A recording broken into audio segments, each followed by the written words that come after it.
In this video we're going to talk about graphing quadratics using the intercepts method. So the question I'm going to work you through is actually 6a, y equals 3x squared plus 2x minus 8. Okay, so the first step of doing this is to find the y-intercept. So step 1, y-intercept. Okay, to do that you let x equal 0. So y equals 3 times 0 squared plus 2 times 0 minus 8. 3 times 0 squared is 0, plus 2 times 0 is 0, minus 8, so y equals negative 8. So that's my y-intercept. Okay, step 2 is to factorize. Okay, so I could try and factorize that expression. So step 2 is to factorize. Okay, factors of negative 8 that add to positive 2 when you take into account the 3. Look, I could do it, but let's just check something first. So let's do step 2b is to use the discriminant, b squared minus 4ac. Okay, which in this case is 2 squared minus 4 times 3 times negative 8. 4 minus 12, 8, 72, so plus 72, which gets us out at 76. So I know there are two solutions. Okay, so I can actually work this out. Okay, so my 2x intercepts, okay, that's so a continuation of 2b, we then just do minus b plus minus the square root of 76. I know what b is. Minus 2 divided by 2 times 3. Okay, so minus 2 plus minus the square root of 76 divided by 6. They are my two x-intercepts. Alright, now I'm going to go through the procedure. I need to find the x-coordinate of the turning point. Okay, so step 3 is to sort of find a turning point. Now there are a couple of ways to do this. You can complete the square, which with this question isn't necessarily going to be the best option.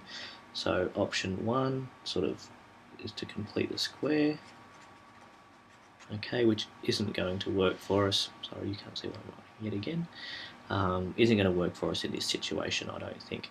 So we're going to use another rule which says the x value of the turning point is negative b divided by 2a.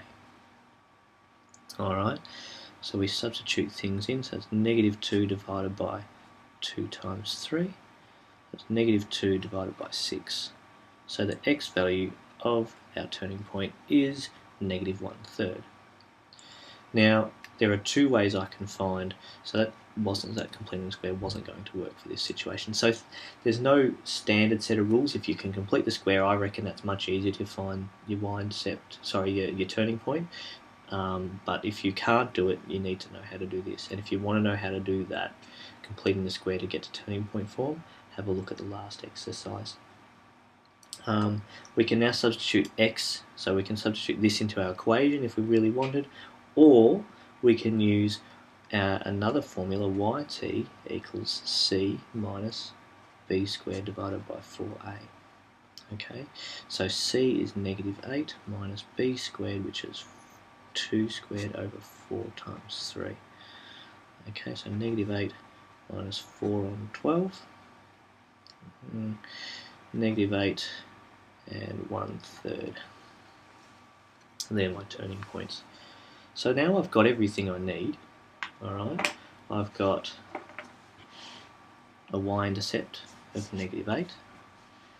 I've got two x-intercepts of that exact equation there, and I've got the turning point of negative 1/3,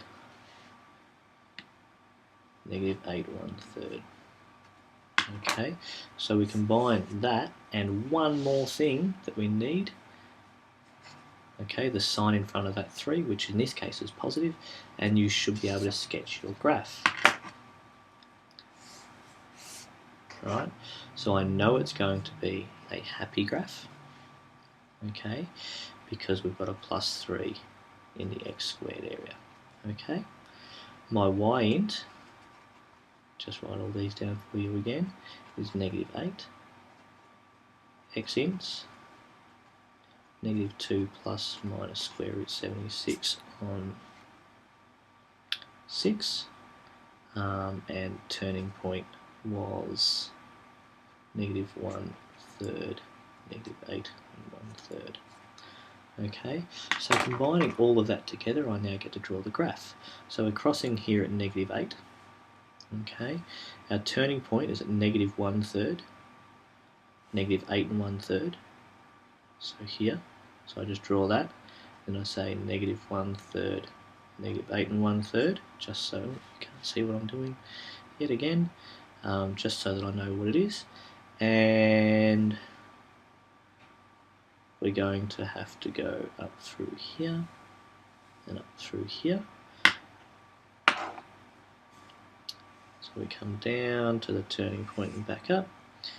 And now I just need to label this one and this one, okay, my two x-intercepts.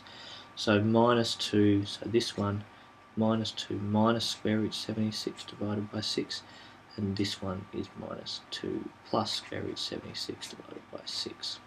Okay, so that's how you sketch a graph using all of those methods. So that looks like a lot of work. It's actually not really all that hard. Your y-intercept is just your c value, so negative 8. Okay, work out whether you can factorize it. If you can factorize it, then you can find your two x-intercepts really easy. Otherwise, do the discriminant and then finish off with completing the square to get your x-intercepts. Find your turning point either by completing the square or using these two rules here. Combine all of that together to create your graph or your sketch.